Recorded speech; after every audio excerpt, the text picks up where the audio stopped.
انسان کی روح کی اصل کیفیت غم ہے، خوشی ایک عارضی شے ہے۔ اپنے اخلاق کو پھول جیسا بنا لو تاکہ پاس بیٹھنے والا خوشبو تو حاصل کر لے۔ گناہ کو پھیلانے کا ذریعہ بھی مت بنو، کیونکہ ہو سکتا ہے آپ تو توبہ کر لو، پر جس کو گناہ پر لگایا ہے وہ آپ کی آخرت کی تباہی کا سبب بن جائے۔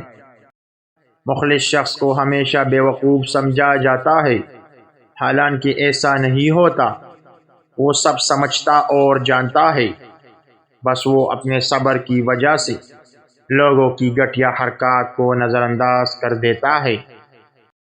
ایسی غربت پر صبر کرنا جس میں عزت محفوظ ہو، اس امیری سے بہتر ہے جس میں ذلت و رسوائی ہو۔ چھوٹا بن کے رہو گے تو بڑی بڑی نعمتیں ملیں گی، کیونکہ بڑا ہونے پر تو ماں بھی گود سے اتار دیتی ہے۔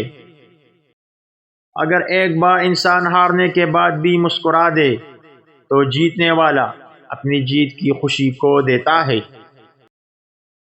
جسمانی امراض پرہیز سے جاتے ہیں اور روحانی امراض پرہیزگاری سے۔ بہترین انسان عمل سے پہچانا جاتا ہے، کیونکہ اچھی باتیں تو دیواروں پر بھی لکھی ہوتی ہیں۔